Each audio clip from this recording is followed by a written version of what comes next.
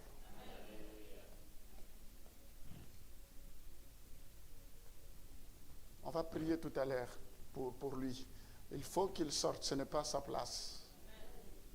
Il est Jéhovah Rapha, celui qui guérit.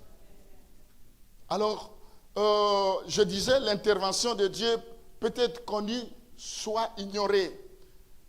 Mais ce que vous devez savoir, une chose est vraie, Dieu est toujours... Tout ce que Dieu fait, c'est l'expression de son amour pour nous.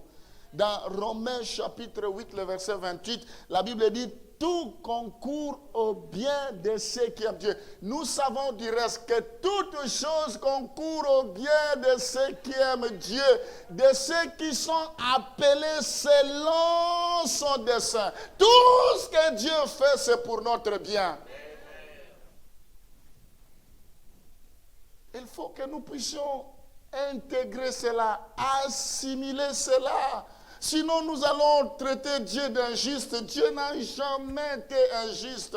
Dieu n'a jamais fait le faux favoritisme. Dieu est juste dans tout ce qu'il fait. Il est bon dans tout ce qu'il fait. Tout ce qu'il fait concourt au bien de ceux qui aiment Dieu. Même si on m'amène au tribunal, tout concourt au bien de ceux qui aiment Dieu. Il est avec moi. Même si on m'amène, on me calomnie, même si on invente des choses, Dieu est là pour m'innocenter. Dieu est là pour me justifier. Dieu est là pour me défendre parce qu'il est notre avocat.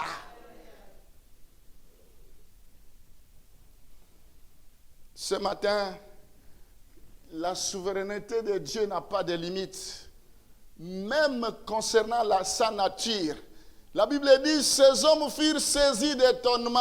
Quel est celui-ci, disait-il, à qui obéissent même le vent? La souveraineté de Dieu, même sur le vent, même sur les nations. Et il dit, Éternel Dieu de nos pères, n'es-tu pas Dieu dans le ciel? Et n'est-ce pas toi qui donnes sur tous les royaumes des nations? N'est-ce pas toi qui nul ne peut résister? Je ne vous ai pas donné ce verset-là. Je n'ai pas donné à l'équipe technique. Donc, sa souveraineté, c'est même sur les nations. Alors, commencez à visualiser qu'est-ce que Dieu ne peut pas faire. Cet homme qui ne cesse de t'importuner. Est-ce que Dieu est incapable d'arrêter la musique de cet homme-là? Dieu fait chaque chose à son temps, comme il veut, quand il veut. Dieu n'agit pas avant le temps, il n'agit pas non plus après le temps. Dieu agit au moment opportun. Il y a un temps pour toutes choses. Il y a un temps pour mourir, il y a un temps pour naître. Dieu fait chaque chose à son temps. Ton calendrier n'est pas le calendrier de Dieu. Les gens se découragent, abandonnent le Seigneur parce qu'ils pensent que Dieu n'agit pas. Qui dit que Dieu n'agit pas? Par rapport à quoi? Est-ce que tu sais le calendrier de Dieu pour dire Dieu n'agit pas? Dieu n'est pas spectateur. Dieu c'est un acteur. Quand Dieu se lève, tout se taise. C'est un Dieu redoutable. Ce matin, il va descendre. Ce matin, il y a la présence de Dieu.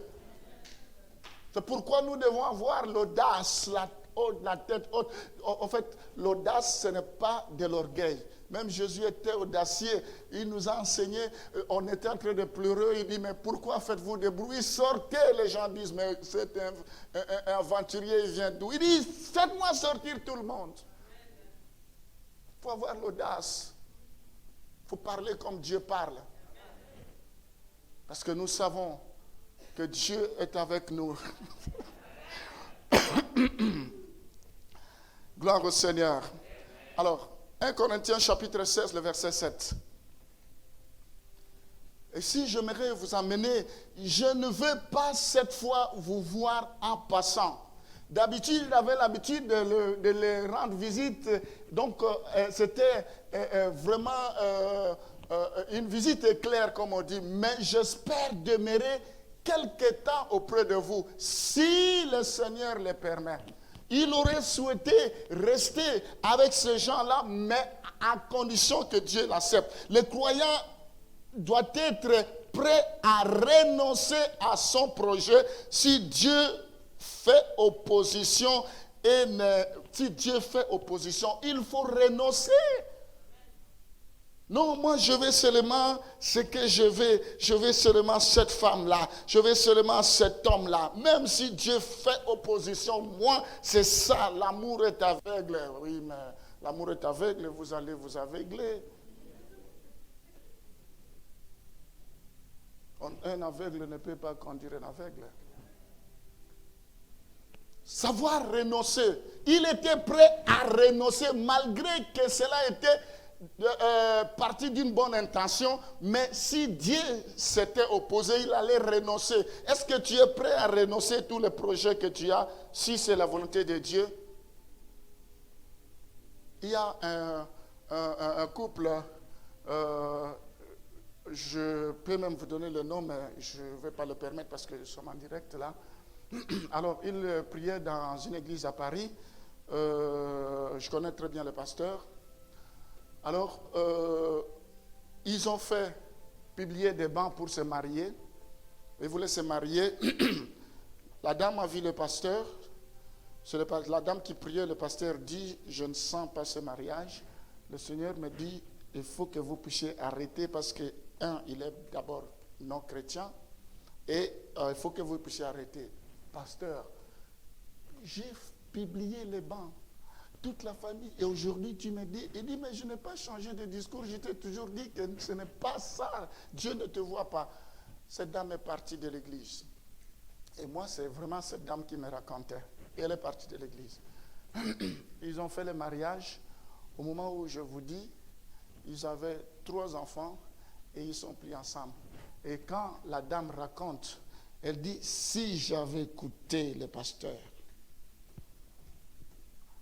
est-ce que tu es prêt à renoncer sur ce chemin-là alors que ce n'est pas la volonté de Dieu? Quand tu ne vois pas les choses clairement, il faut savoir renoncer. C'est important. Pourquoi? Parce qu'en se soumettant à Dieu, en se soumettant au choix de Dieu, Dieu te protégera. Psaume 55, le verset 23. La Bible dit, remets ton sort à l'Éternel. Et il te soutiendra, il ne te laissera jamais chanceler le juste. Donc, quand tu recommandes ton sort à l'Éternel, quand tu cherches la volonté de Dieu dans ta situation, quand tu associes Dieu, Dieu ne te laissera jamais dans le fausseté, dans le fausse voie. Dieu te protégera, Dieu te soutiendra. Tu ne veux pas associer Dieu dans tes décisions. Tu ne veux pas que Dieu s'implique. Tu vas te fracasser contre le mur. Tu vas tomber. Tu auras dos contre le mur. Tu seras coincé. Associe Dieu. Soumets-toi à Dieu. Depuis que tu ne veux pas te soumettre à Dieu, il n'y a rien qui avance. Il n'y a rien qui change. Mais ce matin, j'aimerais que tu te soumettes à Dieu pour bénéficier de sa protection. Tes affaires, soumets ça à Dieu. Soumets tes affaires à Dieu, que Dieu trouve son compte. Ta dîme, la libéralité, les offrandes, les dons, que tu les donnes libéralement, sans contrainte, sans murmure, avec joie.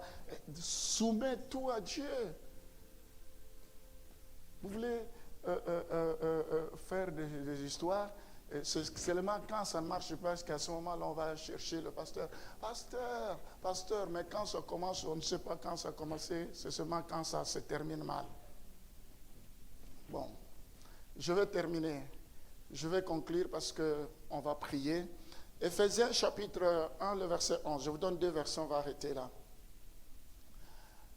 En lui, nous sommes aussi devenus héritiers, ayant été prédestinés suivant la résolution de celui qui opère toutes choses d'après les conseils de sa volonté. Dieu opère toutes choses d'après les conseils de sa volonté. Qui siège dans les conseils de Dieu? Aucun homme de Dieu siège dans les conseils de Dieu. Aucune personne assiste dans les conseils de Dieu. À la mairie, lorsqu'ils ont des réunions, ils siègent.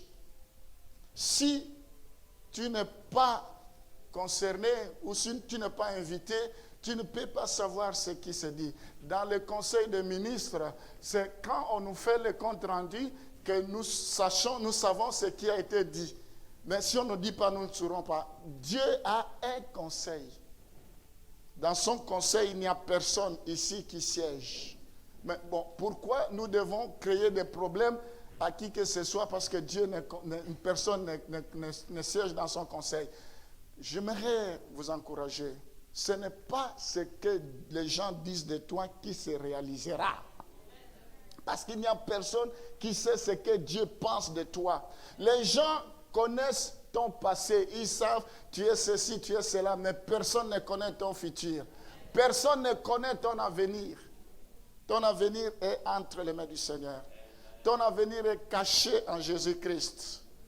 Personne ne connaît les conseils de Dieu. C'est ça la souveraineté de Dieu.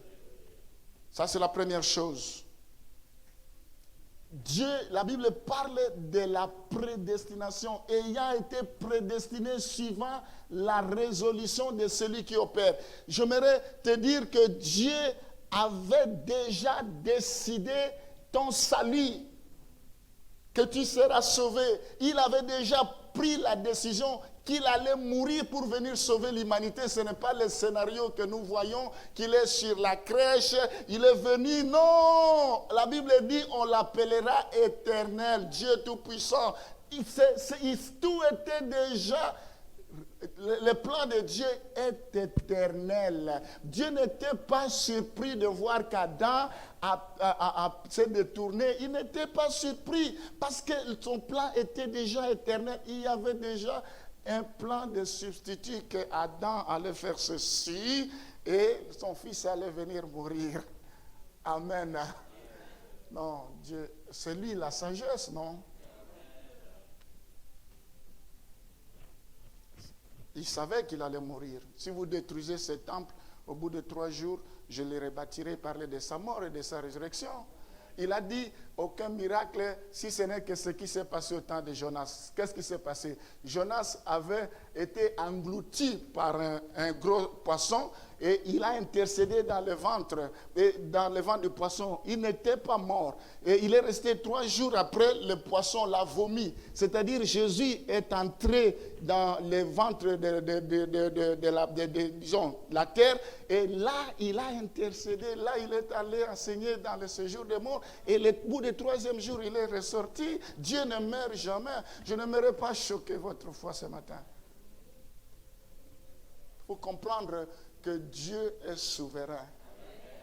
Il peut utiliser même une prostituée pour te bénir. Un pasteur disait, moi je ne peux pas utiliser l'argent des prostituées. Je dis, mais tu te prends pour qui? Tout est pur pour celui qui est pur. Je n'encourage pas la prostitution. Dieu ne veut pas la prostitution. Mais Dieu est souverain. Vous savez, Rahab, c'est Rahab. Comment? Ah, je suis devant des gens qui connaissent la Bible et c'est bien que Dieu vous bénisse. Alors, je ne vais pas entrer dans ce domaine. Ésaïe, chapitre 46, le verset 9 à 10. On va terminer par là. Souvenez-vous de ce qui s'est passé dès les temps anciens, car je suis Dieu et il n'y a point d'autre. Je suis Dieu et nul n'est semblable à moi. J'annonce dès le commencement ce qui doit arriver. Tu as des prophéties que Dieu a annoncées concernant ta vie. C'est une prophétie dont le temps est déjà fixé. Si elle tarde à temps là, car elle s'accomplira certainement. Lazare pouvait mourir, mais ce que Dieu avait dit sur lui ne pouvait pas mourir. Les promesses de Dieu ne meurent jamais. J'annonce dès le commencement ce qui doit arriver et longtemps d'avance ce qui n'est pas encore accompli. Alléluia. J'annonce ton élévation. J'annonce ta bénédiction. J'annonce ta prospérité. J'annonce ton mariage. J'annonce ce matin. J'annonce ce matin. Il annonce bien en avant, et longtemps d'avance, ce qui n'est pas encore accompli. J'annonce la fin de tes souffrances. J'annonce la fin de tes ennuis ce matin. Au nom de Jésus-Christ de Nazareth.